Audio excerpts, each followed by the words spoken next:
Hey friends, this is Jeff. TJ and I recently sat down with our friend Tyler Zach, who hosts conferences. This year, Tyler has created an online gathering called the Enneagram Summit, which focuses on the dynamics of love and relationships. We enjoyed our conversation so much, we invited Tyler back, and as we enter February, the three of us will be working through 4 different ways that our type pairs with others. If you get into this material, we will be posting links to the Enneagram Summit in the show notes of the last episode. The other online speakers are going to include Suzanne Stabile, Jesse Eubanks, Kristen Harden, Dr. Sam Greenberg, Lindsay Frazier, and many others. If you find this meaningful, drop us your thoughts on Instagram or give us some stars on iTunes and Spotify. And as always, may all good things be yours.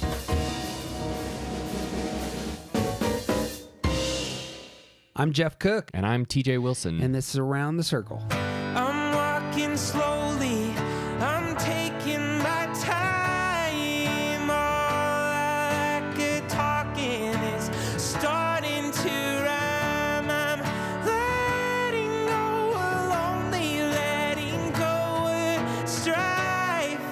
I just can't get enough of this beautiful life.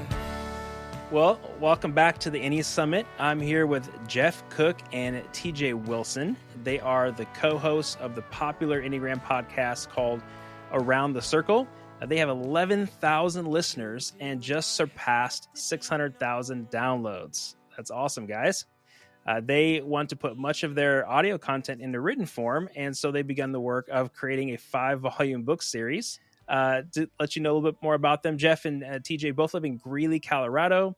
TJ is an entrepreneur and business owner, and Jeff is an author, former pastor, and has served 15 years as a professor in the philosophy department at the University of Northern Colorado. Jeff and TJ actually have 3 podcasts, not just one, with over 200 combined episodes that you can go binge listen to right now. Their primary one is Around the Circle, like I just mentioned, but they also have an Enneagram and Movie Characters podcast, which I love, as well as a podcast called Start Here. If you don't want to take an Enneagram test, you can just listen to their series of talks on that podcast to help you find your type. It's kind of like a self-typing podcast. And over 2,000 people so far have used it already as a typing tool. So Jeff and TJ, welcome back to the summit. Hello, thanks. Thank you. Well, today we're going to talk about, I think we've titled this talk, Relational Chemistry, How Enneagram Stances Affect Our Connection with Loved Ones. So this is the only interview talk that we're going to discuss stances and how that creates chemistry or takes away from the chemistry of our relationships. And you guys have done some extensive just research and observation in regards to stances. You guys have multiple episodes on your podcast, which I've really benefited from. So I'm super excited to hear the wisdom that you're going to be able to come and bring to our listeners today.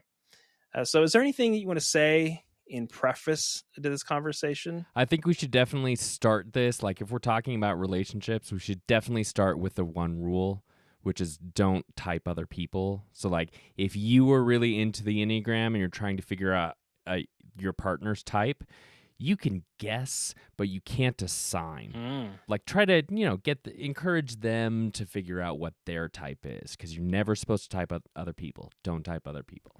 As mentioned earlier, there's a handy podcast out there for just such purposes. Correct. So let's jump in now. Some people have never heard of stances before. And so before we even get into all this, just give a brief overview of stances, if you would, and like why they are so crucial and important to this topic of love and relationships. There's a lot of in and out in my mind in Enneagram. There's taking in the world and then how you respond to the world. Oftentimes when we talk about taking in the world, that is through our center. We're a head type, body type, heart type. When we respond to the world and try and get what we want, that also flows out of our Enneagram type. And so stance is a convenient term for really what is our primary energy strategy for getting what we want. Some of us are more assertive, some of us earn, and some of us withdraw to get our motive fulfilled. And that's really those 3 stances. So 3s, 7s, and 8s are going to be more assertive. They stand independent from the world. 1s, 2s, and 6s are more reactive. They try to earn what they want. Their energy is more external. And withdrawn types, 4s, 5s, and 9s, will take a step back, are more internally focused in getting what they want most. And so stance can be real helpful because this is the energy and posture that our loved ones are often taking in getting the things that they want most. And paired with all of that, one of the big things that stance helps us understand is which of those 3 centers is least active for us. So for 3s, 7s, and 8s, they are actually feeling or heart repressed, which means they don't understand their own feelings appropriately, and they don't understand the feelings of other people. 1s, 2s, and 6s, the reactive types, are thinking repressed, which doesn't mean they don't think. It just means they don't think productively. They don't analyze the data and make plans to move forward in productive ways. And then 4s, 5s, and 9s, the withdrawn types, are doing or body repressed, which means we don't do the right things when they need to be done all the time. We don't do productive doing. That's really good.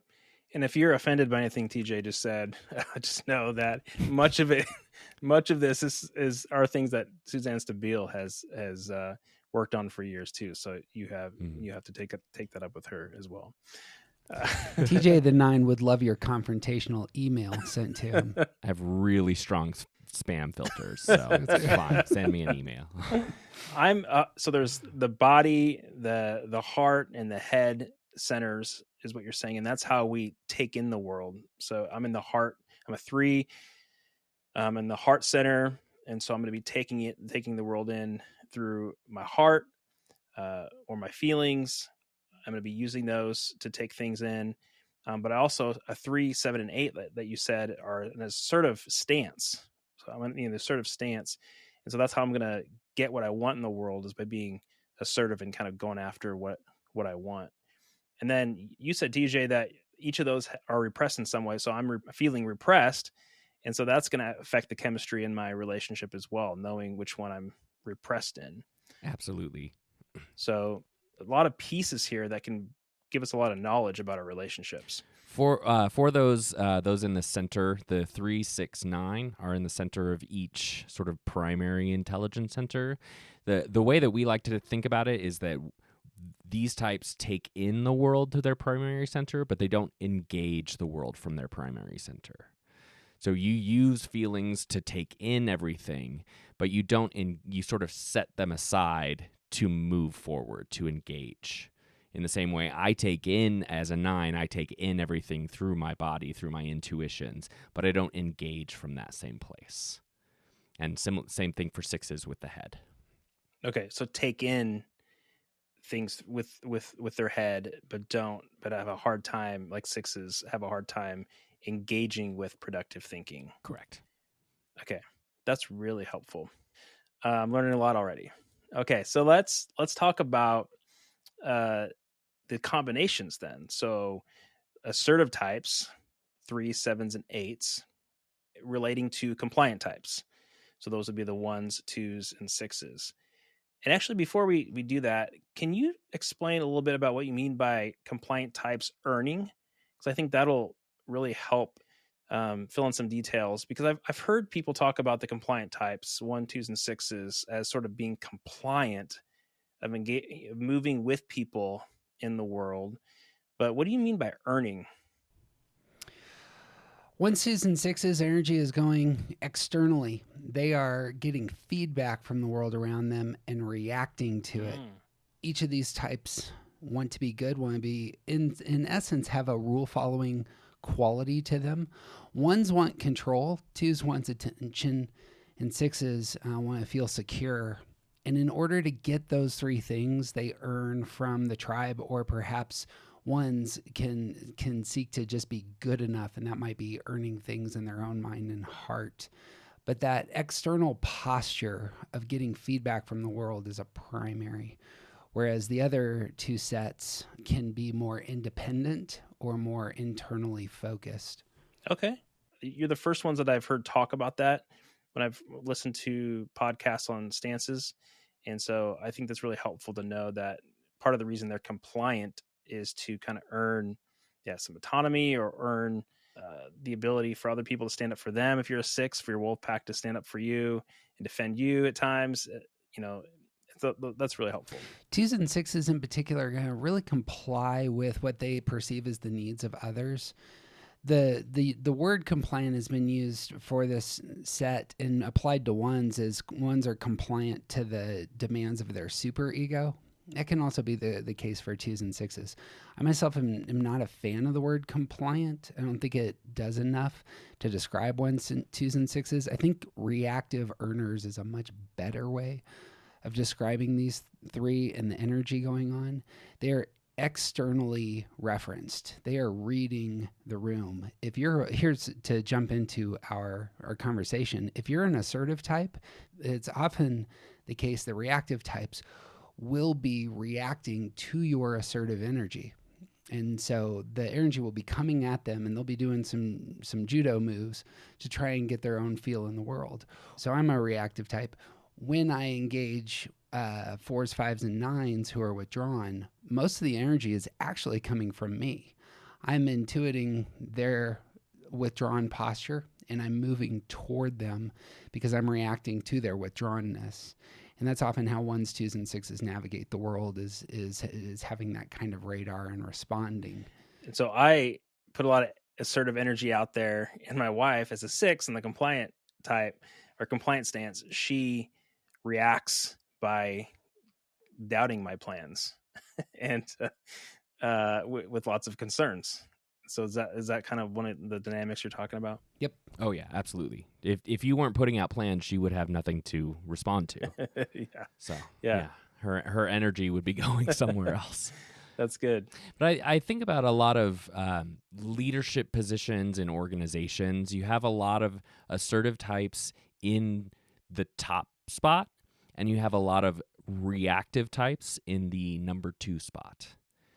And this is similar in a lot of the even romantic or just plain interpersonal relationships we see with these types. There's someone who's sort of the boss, and there's another who is almost the assistant or the partner that helps the boss get all of their things done or achieve their vision or whatever. And that is the dynamic of the assertive type who's moving forward with their own vision and trying to drive toward some future that they see. And then you have the reactive type who's trying to react to whatever's coming at them and figuring out their own place by definition of what is being put out in front of them.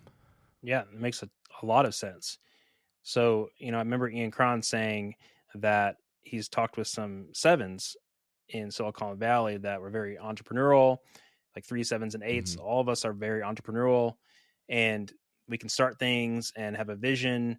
But as the company starts growing, he said that the 7 feels dishonored because now all of a sudden you have the reactive types getting hired to build the company, and they all have an issue with continuing to run after new things when structures and policies and all these stabilizing things need to be put in place. So there can be a lot of energy coming back at that 7. And so I just remember him talking about that and that making sense. And that's happening in our relationships. It's happening in marriage and our partnerships as well, that kind of energy. Absolutely. So let's talk a little bit more about that then. Assertive types, 3, 7s, and 8s, with the compliant types, 1s, 2s, and 6s. Like, what is that sort of relationship combination going to look like? As TJ was kind of saying, this is often an action dominated pair. They're going to be doing things. There's not a withdrawn type here, and oftentimes, as TJ was saying, the energy of the reactive type is kind of grabbing hold of the shooting star energy of the assertive one. And there becomes that relational dynamic is going to be there. A lot of the energy, romantic energy can be there, but also friendships can be in that space, or work colleagues. You can see that there becomes a chemistry between the two of forward movement, of the 378 standing independent from the world and seeking to push their will forward, as it were. And the reactive type, who cares for, loves for, supports the assertive type, coming in, serving, earning their place in the relationship. And that chemistry, that dynamic can be very, very common, and it can get a lot of stuff done.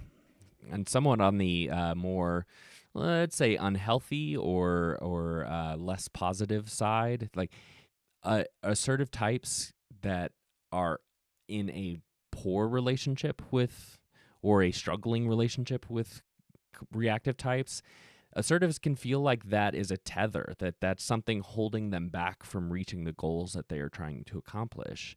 And on the other side, the reactive types can really feel like they're being left in the lurch, almost like they're trying to fix the problems before we move on, and the assertive type has already abandoned them, has already pulled them away from the task that they were doing. It's almost like being chased, like two members in a chase. And if there isn't good communication there, if there isn't good understanding that that's the dynamic, then it can always feel like one is trying to get away from the other. Yeah, that makes sense. So 3, 7s, and 8s are, future oriented. 1s, 2s, and 6s are present oriented. And I see that playing out in my marriage all the time, of me thinking about the future, or even sitting in a room with my spouse thinking about what's next, when she's very much present, and can oftentimes feels like I'm pulling her into the future. When, correct me if I'm wrong, but usually compliant stance people want to make sure everything's taken care of, all the needs are taken care of, all the details are taken care of, all those things are done first before we even talk about the future. Like there's important things to do in the present before we even move in that direction. Yeah, all types have anchors in and can engage the past, present, and future. You're entirely right, though. 1s, 2s, and 6s are most comfortable, often exert their energy into the present. That's where that earning is. When you're with a 1, 2, or 6, oftentimes their energy is coming at you to respond to who you are and where you are. And that can sometimes feel overwhelming, stifling, but that's how they're getting what they want. So the 6 wants security and is going to let you know now, here's the thing I'm concerned about now. And that needs to be addressed now. And the 1 similarly, who is seeking to make the world better, they may have plans for tomorrow, but the activity often takes place, right now I need to change these light bulbs. Right now I need to straighten up a bit. I need to feel comfortable in my body, and so I'm going to take care of the job right now. And so 2s are presently seeking to look after others to help in order to get the love and attention that is desired. Whereas 3, 7s, and 8s, as was said, you're thinking about next Thursday as a 3, in order to win next Thursday. How am I going to ensure that I have the attention that I desire by winning next Thursday? 7s are already thinking about next Thursday, not because they want attention, but because they want to have opportunities. They want somewhere else they can jump, somewhere new and fresh to get to. And 8s don't want to be vulnerable. And so they're going to ensure that next Thursday they have carved out that spot where nothing's going to, impose its will upon them.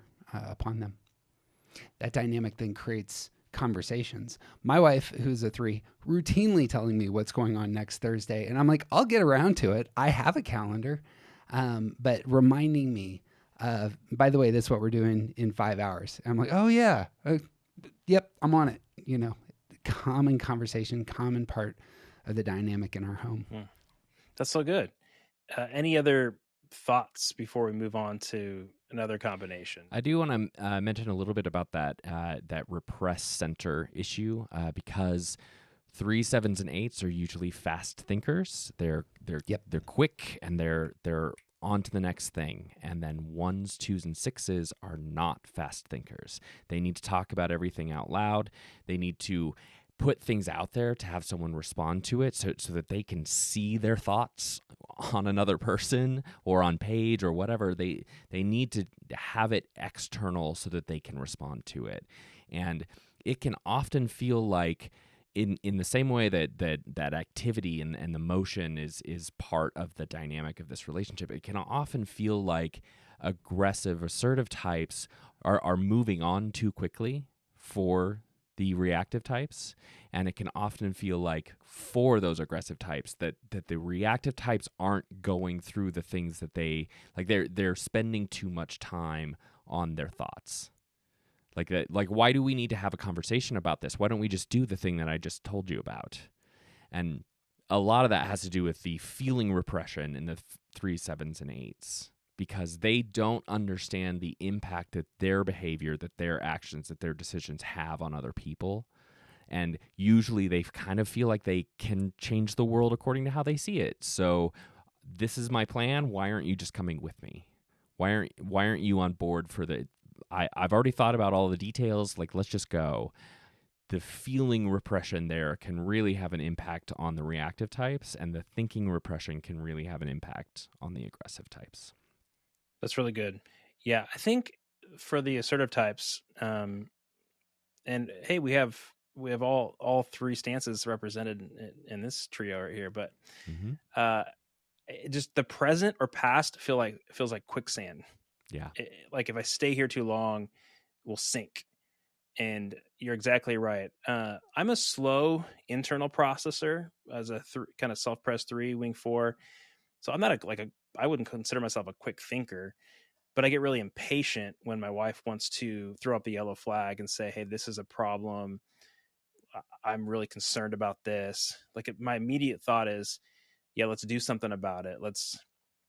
And I know we're getting into like the competency triad, the 1s, 3s, and 5s, and there's other ways of overlaying this, but as an assertive type, I just have very little patience to sit in the present and discuss feelings or to talk about the details, because I'm like, let's just move forward and do something about it.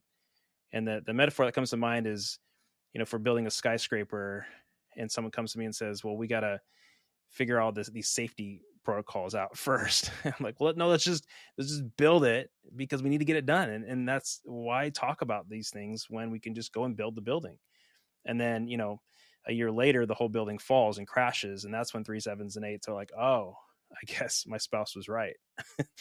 You start seeing the value in slowing down and being more patient and those things. But usually it's like you have to crash and burn first before, school of hard knocks, before you figure that out. Okay, should we move on to assertive types then, and withdrawn types? So 3, 7s, and 8s with withdrawn types, 4s, 5s, and 9s. Seems to me that this is more of a yin-yang kind of couple. It's the immovable object, irresistible force kind of dynamic. That doesn't mean that this can't be a fantastic relationship to have, but there is going to be a lot of pull and push going on at times, and it just needs to get named. 4s, 5s, and 9s, as was said, can kind of think about their feelings or feel their thoughts and kind of be in that space because they are action repressed. And as was said earlier, 3, 7s, and 8s are going, and often going is how the 3, 7, and 8 get their motive fulfilled. And so if you're hanging around, we're not going to get my motive fulfilled, and that can be a source of anger, frustration, etc. And so that just needs to get named in terms of there's always going to be really a push-pull here, and developing tools to communicate about that would probably be incredibly helpful. Yeah, and I would also say, like, adding to the idea of being body repressed, we're also intuition repressed. So that part of that withdrawal move is that the 4s, 5s, and 9s need to spend some time with something before we know what our gut says. Like there's mimetically, culturally, we talk about like gut reactions to a lot of things, and 4s, 5s, and 9s don't really have gut reactions. We have to spend some time with stuff before we know what our gut says, and that is such a waste of time to aggressive types. They do not want to wait for us to figure out what our feelings are. So it's often the case that 4s, 5s, and 9s get kind of dragged around by assertive types, or even more of a tether where we serve as we're pulling them backward. We're pulling the assertive type backward because we need to be in this space before we know how to move forward. Some of the things, especially in romantic couples, this pairing can be fantastic because it will shore up your repressed center in some ways. Right. Assertive types do need to slow down, do need to create space where they actually do business with their kaleidoscopic range of emotions. That is what Enneagram at its best is about. Balance. Enneagram at its best is going to encourage us to shore up our weaknesses. And this is for 3, 7s, and 8s. If you don't know that you need to slow down and really take an internal inventory, that is the hard work of the Enneagram for you, my friend. Mm-hmm. So too for withdrawn types, you need to move. You need to figure out how to get into your body. You need to figure out how to love your body and have that be a part of your personality and identity, what you accomplish. And that's hard for withdrawn types. And so those are 3, 7s, and 8s will do a great job of encouraging. We need to get going and do some stuff for the 4, 5, 9. And again, that can, if embraced, that can create a fantastic chemistry. If you fight against each other on that front, obviously that's going to be the immovable object, irresistible force, right? Kind of pattern. And as you spend more time together, I see that these types in relationship can learn where their energies sort of overlap, where in this space we need the aggressive energy, so we're both going to sort of join that energy and move forward. And in this space, we really need to step back and relax a little bit. And in this space, we really only need one person who's going to step back so the other one can do their own thing. And in this other space, we do need one, but the other, there's a good balance to be had when this can be acknowledged and incorporated and engaged in a more intentional way of these two very different types sort of learning from each other how to balance that energy. Good. So the beautiful part about this pairing with assertive with withdrawn is like what you said, Jeff, the yin and the yang, assertive energy and more quiet, withdrawn, introspective energy, coming together and one leaning on the other. You see that the withdrawn types are attracted to the assertive types energy and kind of feed off of it. And then the people who are always going can look at the people that are more patient and withdrawn and really appreciate their sort of peaceful energy, their introspective, thoughtful characteristics. And it could be a really beautiful yin yang energy. I'm thinking more in terms of conflict, though. Correct me if I'm wrong, but it seems like the assertive types, in trying to get what they want in the world, can run over the withdrawn types, and that can not lead to sparks like it may with a assertive and compliant stance. There might be a little more sparks, but it seems like the withdrawn types would probably just either dig their heels in when the assertive types are running all over, trying to pull them every which way, dig their heels in, or withdraw, become passive aggressive. Kind of seems like they would create a sort of a flatness or to the chemistry. You know what I'm saying? I do. I think all of us have tools when people are coming at us. And so 4s, 5s, and 9s have tools for dealing with assertive people. As was kind of said, there can be kind of a tortoise move.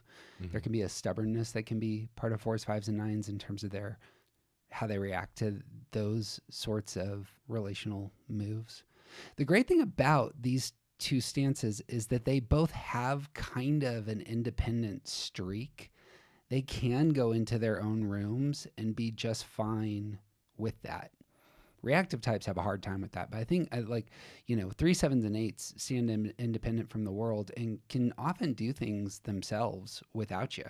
And 4s, 5s, 9s can go into their room and say, look, this is my space. I'm going to do my thing. I'm going to sit with my books and do what you want. I don't care. And so that may be a healthy move in relationship of just saying, look, we just need some space right now. And everybody goes to their own spaces aware. But I think you're right. We need to be aware of, assertive types need to be aware that they can run over people. Mm-hmm. You got thoughts, Steve? And withdrawn types need to be aware that some of their withdrawal is actually just avoidance. Yeah. Like if I know someone's coming for me, I'm gonna bail. I'm gonna go do something. I'm gonna go to the movies by myself. I'm gonna do something else to avoid. That's compounded by the fact that I avoid conflict at all costs. But even 4s and 5s, like it's much easier for us to avoid, resist, bail on conflict than to actually engage in it. It's good. And that does as much disservice as being run over. Yeah, exactly. Okay, orientation to time. The assertive types are future-oriented. The withdrawn types are past-oriented. So now you have the future and past. Like, how can that help and hurt the relationship? Real important, I think, when talking about orientation to time with stances, to think about it as tools. 4s, 5s, and 9s are using past tools to get what they want. So 4s are going to have an elaborate memory of the emotional dynamics of their lives that they can pull from in order to get the attention that they want right now. 5s are going to have a vast inventory of their knowledge of the past that they can pull from in order to get the security they desire right now. 9s oftentimes, TJ can attest, it can be kind of hoarders, but that is in part because they're collecting physical items that will ensure that they have, their space the way that they desire and get the control over their environments that they desire. Using those past tools can be, it's a massive library to pull from. 3s, 7s, and 8s can skip the library, and they're thinking about tomorrow and books that haven't been written yet, as it were. And there can be a really great dynamic if you can come together. The chemistry, the complementariness that can come from somebody who's really anchored in the past and somebody who's pulling into the future can be outstanding if you honor the skills and superpowers of the other and what they bring to the table there. But obviously, if you're stuck in the past and, it's ridiculous to have your head in the clouds and always thinking about the future, then, there's a negative side to how they come together, it seems to me.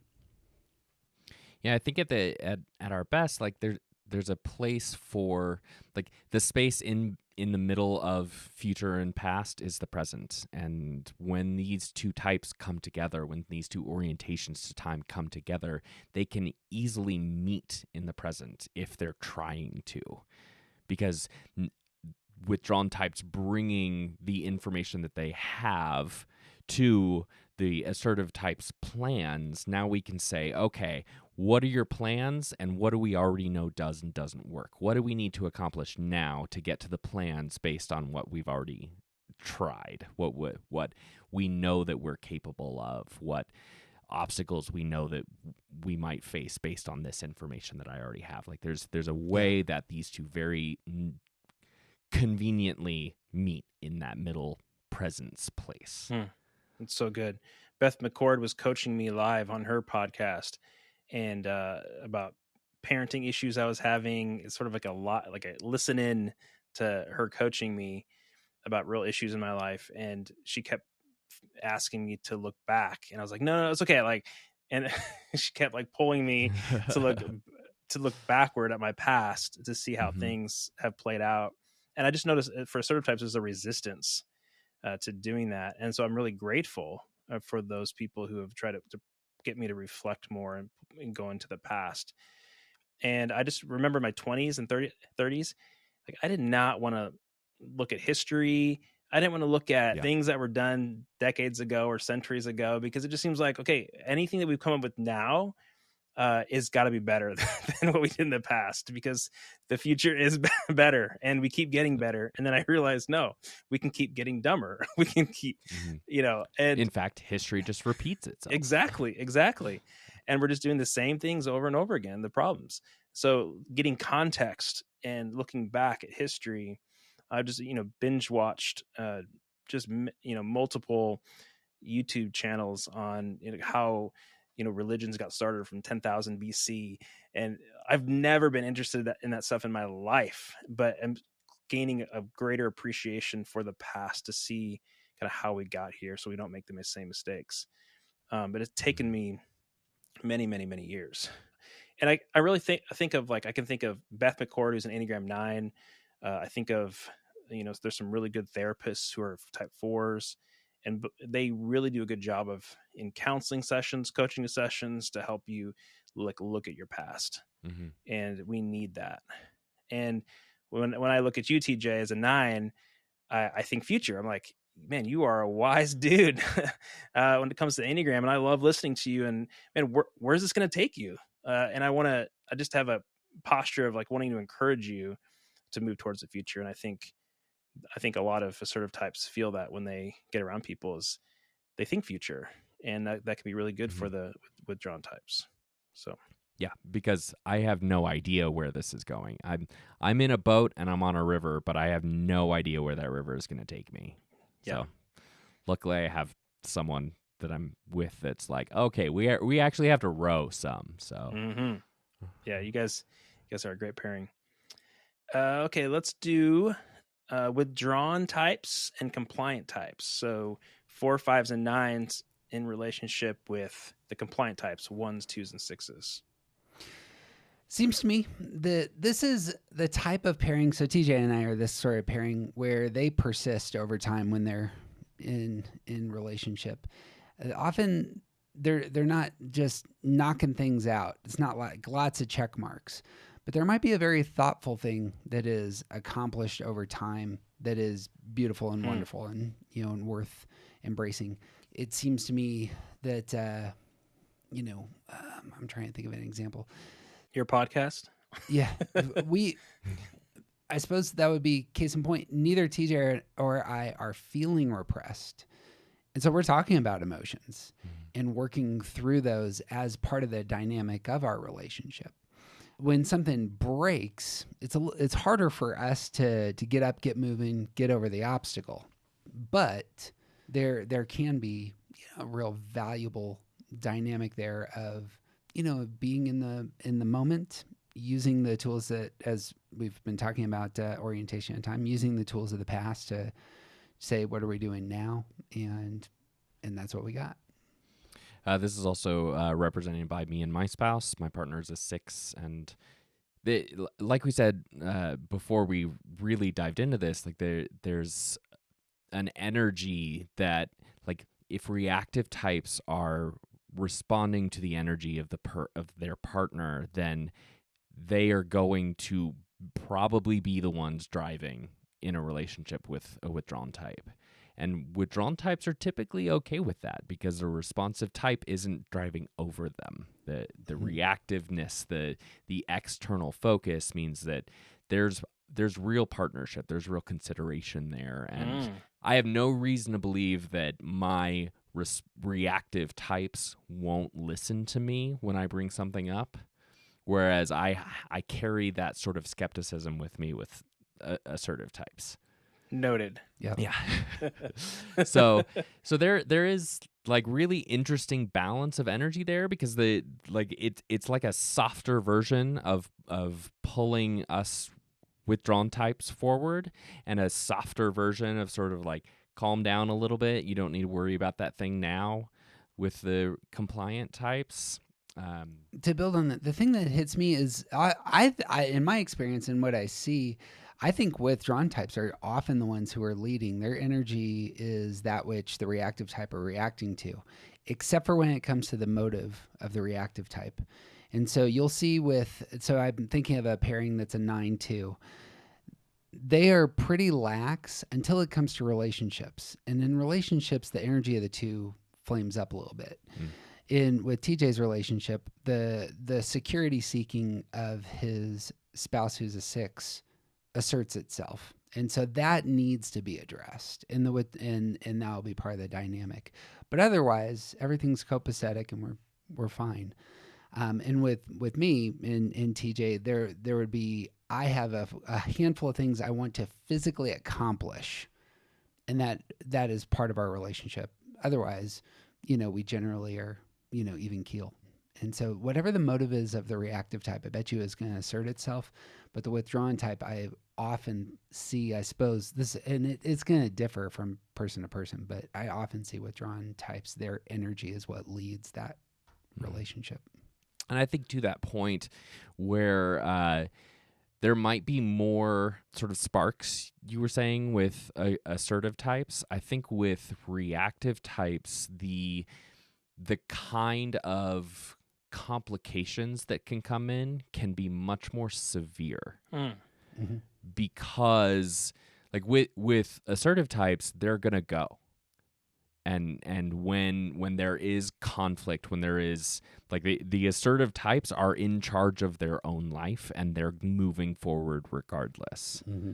And with reactive types, when they come up against some type of complication, conflict, fight, and any kind of rift with a partner that is in that withdrawn stance, there's the withdrawn type either has to step up or it is a rift.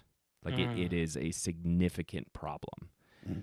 And the demand there is so much more compulsory, I guess, because the reactive type has to have something to react to. And if you're not, from the perspective of the reactive type to the withdrawn, if you're not giving me something to respond to, if you're stepping back and making me wait for too long, if you won't make the changes that I need in order for me to feel safe or loved or good, then I'm going to go find that somewhere else. I can't get it from you. I will find it somewhere else. Yeah. And I'm really appreciating this conversation and kind of exploring these cul-de-sacs or whatever you want to say, driving around and exploring more about these combinations than I've ever explored before. It's really really insightful. Mm-hmm. I really appreciate as a assertive type listening in, talking about how withdrawn and compliant can really have good chemistry together. And I love what you said about being with somebody that you're not going to get run over by. Mm-hmm. Feeling you're a team with them, you're kind of both okay, more in the present together, moving forward and kind of figuring things out. There's sort of a camaraderie, and that's no fear of being run over or not heard or acknowledged. I really appreciate listening to that dynamic. But then also what you just said too, the when the check engine light comes on, it's when there's a stalemate and you can get stuck in quicksand without an assertive type in the relationship. So that's really helpful to know too.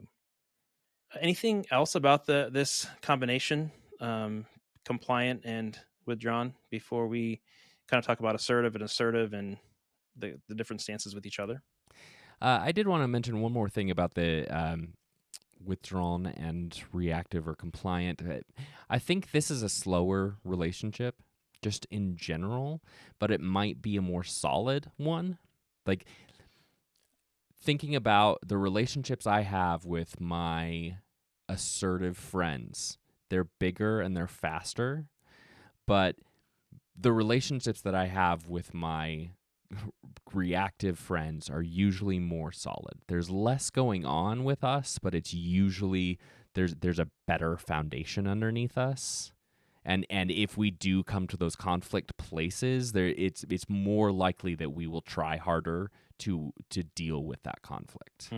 Like my wife and I, we were together for 8 years before we got married. We were together for a really long time, and part of that was my slowness. Like a big part of that was that it just took me time to get to a place where I was ready for that, and as a result of that, we encountered so many people giving us marriage advice about the first couple of years about how hard it was going to be. And looking back on that, it's like, what were these people doing that was so hard? I don't get it. It's because we had already processed so much of that in our relationship before we got married, that like the quote unquote big steps in our relationship just took more time, but we are more solid than we could have been if we had rushed into that.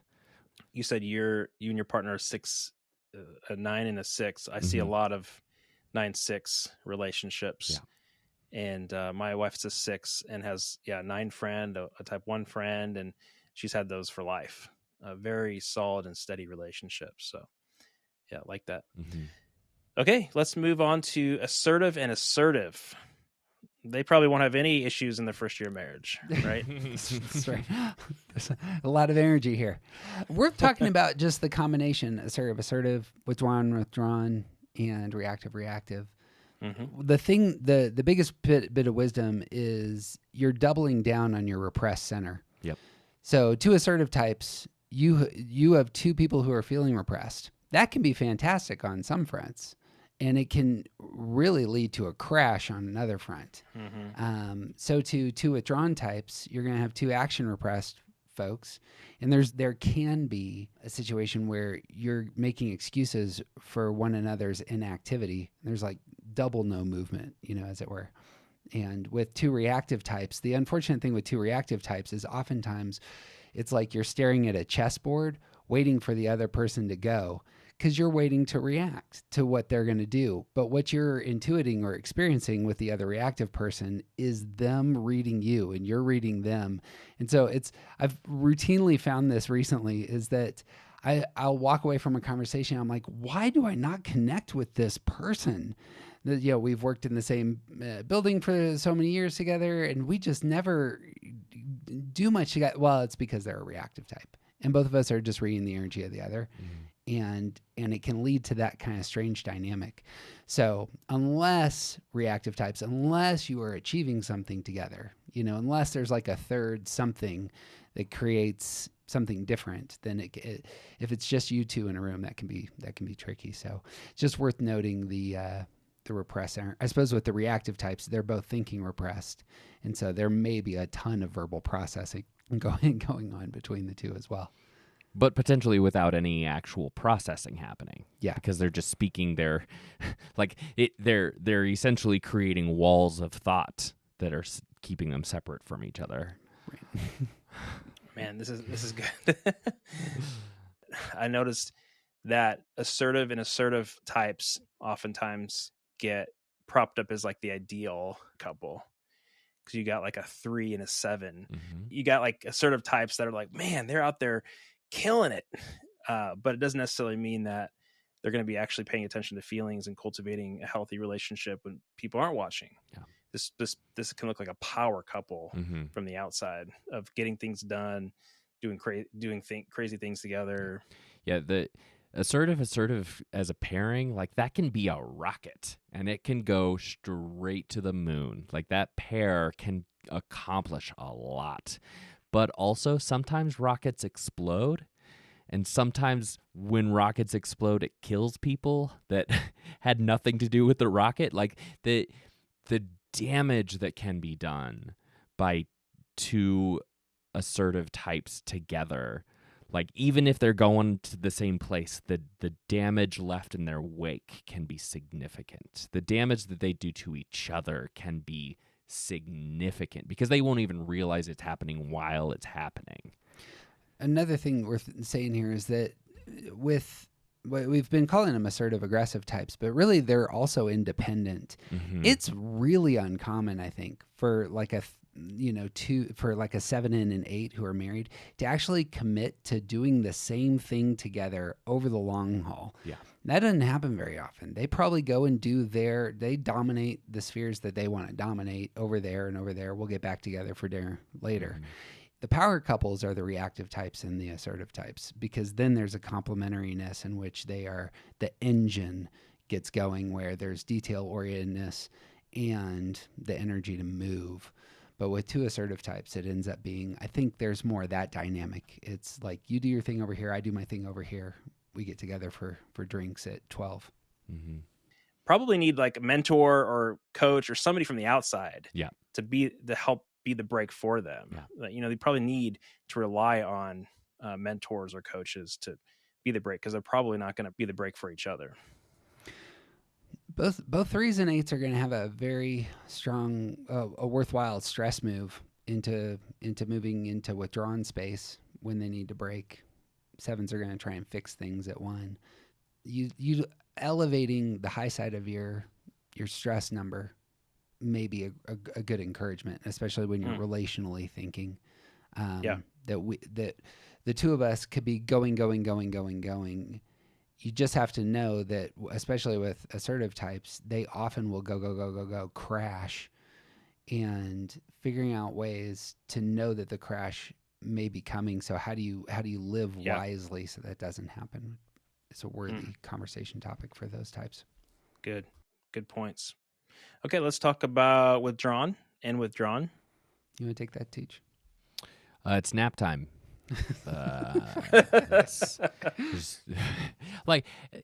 It's amazing to me how comfortable I can be with other withdrawn types, but we're not getting anything done together. Like that's just we're not making plans. We're not like we may be getting things done on our own, and it may be in the same room, but we're not really working together because we're both fine with that. Like that's how withdrawn types are. We're fine sort of in that a little bit alone space. And if you don't need anything from me, that's great. I don't need anything from you. It can be really nice. It can be very peaceful. It can be just like this is the space that I want to occupy anyway, with someone beside me that doesn't need anything from me right now. That's perfect. That sounds wonderful. But it can also be like we could melt into the furniture together, and like they find us dead in our homes in 6 weeks. Like that's like we're not going anywhere, and we're definitely not making plans for the future. I watched my beloved mother, who's a 9, and my brother, who's a 4, live in the same house for a year, and just nothing got cleaned really. There was 5 dogs that were the energy of the house that made people get up and go outside occasionally. And this is our space, and you dwell in your hobbit hole. Yeah, man. Yeah, I'm thinking of real relationships of, I know like a 4 and a 9, some 5 and 9 combinations, like 1, 4, and 5. And yeah, you need some sort of coach or friend group or something from the outside to kind of spur them on, you'd think. Yeah. But I also see the benefits too of just being totally relaxed in each other's presence, and that being very peaceful. And right. I just picture like playing a board game together, or video games, or just chilling and enjoying life. Yeah. There is something about the motive that I bet you will peak a little bit. 9s want their presence to matter, and so there will be movement there. 4s do want attention. 5s do want security, and you can't just stay in, bunkered down in a bank vault, as it were. Motive will zap you occasionally. But there again, it doesn't necessarily mean we're accomplishing anything. I have a really close friend who's a 4, and we can talk to each other for hours and hours and hours, and like jump around all kinds of different topics and accomplish nothing. Yeah, We've had many people in our lives walk away from us repeatedly because our conversations, that we can talk about things that nobody cares about, and we're not getting anything done, and we can just keep going. Because that's like my presence matters, because he's validating my thoughts, and he's getting his feelings validated by our conversation, but we're not getting anything done. You said we're not. There it is. We can we can sit around and not do anything, or not get anything done. That is like 3 language, or maybe assertive stance language, in terms of our scorecard for what it means to be productive. But my wife, she's in the compliant or reactive stance.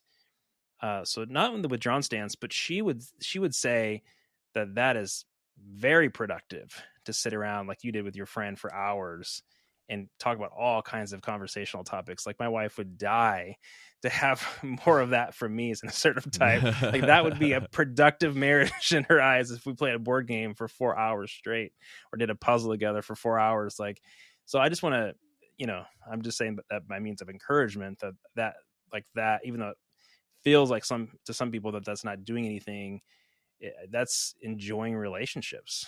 Yeah. That's what it means to be human.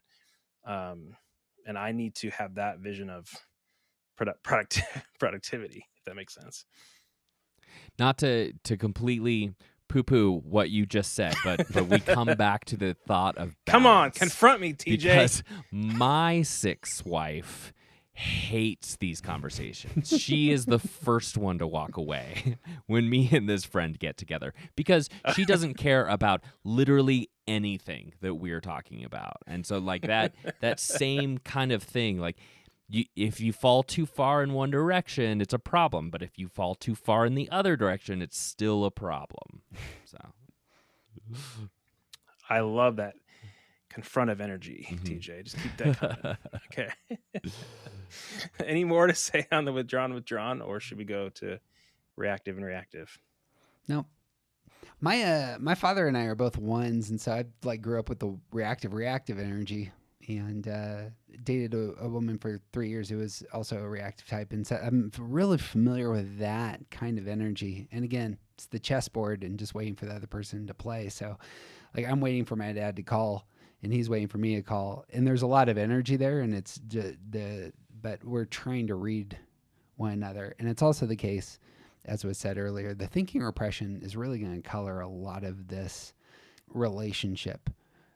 It's such a treasure for me as a reactive type to have people in my life who can think quickly or think with depth, especially if they're patient enough to respond to me trying to process all the things. And so, but in a reactive relationship, you don't necessarily have that. So I can think of many of these relationships where when we have conversations, they can be great, but we don't actually get to the place the way I do with others, which is interesting to me. Especially, I was a university professor. You would think that this would be easier, and it really still isn't. And that's just been my experience. So, TJ, do you have anything to add to that?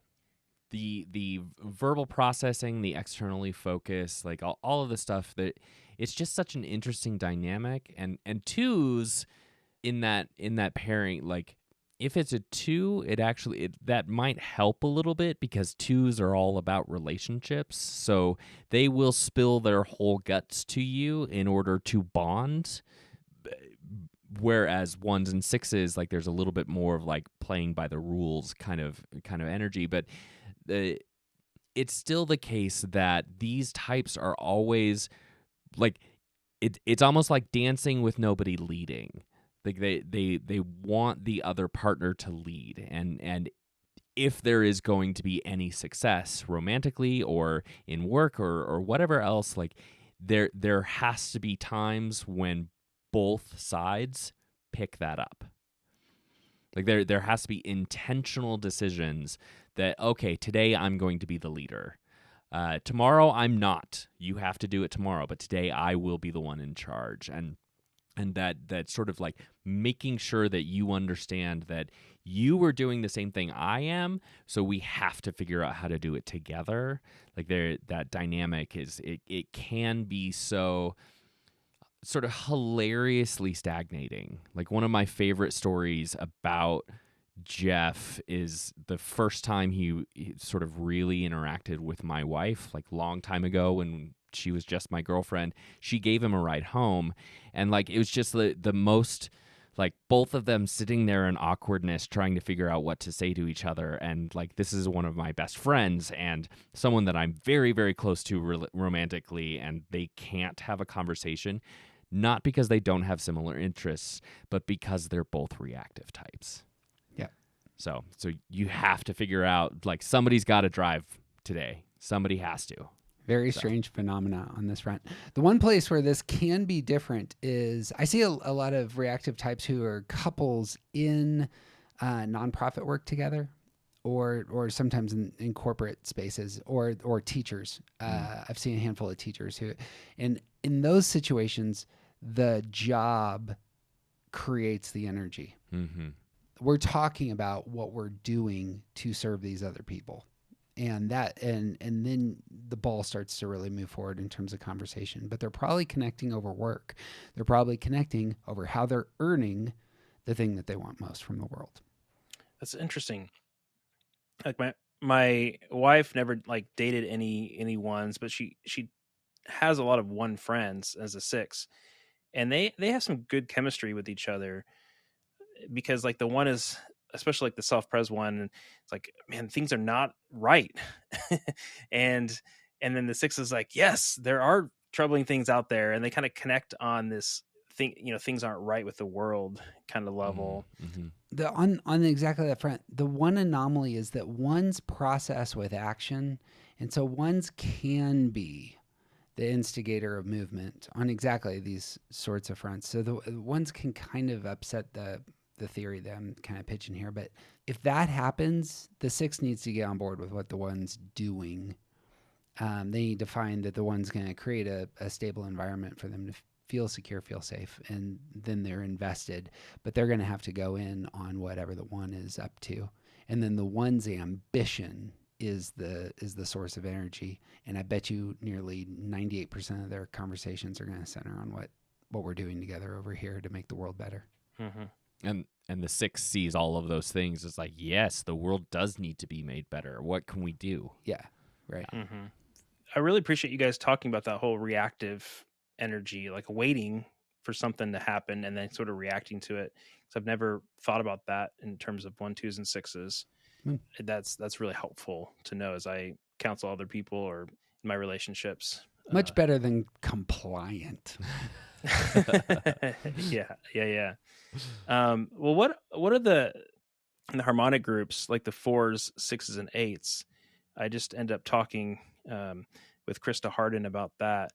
I thought that was called the reactive group as well. Do you remember what that group's called? Yeah, I mean, it's the Wild West still with Enneagram terminology. And some of the terms can get, placed by this author to describe a set of folks and this author to describe a different set of folks, but it's the same word because it's kind of has some utility there. Oh, gotcha. This is an unfortunate thing. It's when you have multiple creators coming to the table and advocating for how they are seeing the system, then that's going to happen. Gotcha. It doesn't happen too often. True. There's just a few times where the language, gets mixed up like this. So I thought about that, and I wanted to kind of clarify that with you guys. So that's helpful. We lean more toward emotional response as a way to describe 4, 6, and 8. Yeah. You have positive outlook, competency, and emotional response. Yeah, that's good. Yeah. That's good. Okay, we made it through. We did it. The 6 different combinations. This was a really good, insightful, just fun conversation. I know those watching probably feel the exact same way. So this is what it's like when I'm mowing my lawn, listening to your guys' podcasts, and like there's just a lot more where this came from. And you guys have over 200 episodes. So I would highly, highly recommend you subscribe like I did to their podcast and continue to learn from them. And I want to give some your social media accounts, and I'll put the links below. But is there anything you want to kind of say to sort of wrap up this conversation, or say anything in closing before we do? We did a long series called How We Connect in the fall of 2022, 2023. It was one of those. Where we go into affect groups, which is 369s, 147, 258. How our relationships function often come out of those spaces. Stances is very important, but how we get the love that we want and connect with other people. If you want to take another step in terms of what Enneagram says about your relationships, that would be my next recommendation. Go find that. That'd be a really helpful resource.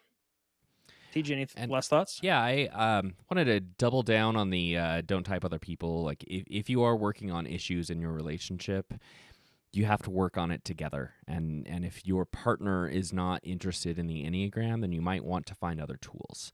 That being said, we also mentioned at the outset that there is no ideal pairing. There is no ideal type. There is no... That's not how it works. The best thing you can do is become a more healthy person yourself. The problems come from unhealth in our type. It doesn't matter if you're an 8 and a 9. If you're both healthy, you'll be able to get through things together. and that applies to work, it applies to parenting, it applies to all of your relationships. Your best path forward is to work on yourself and make yourself a more healthy person. Yeah, agreed.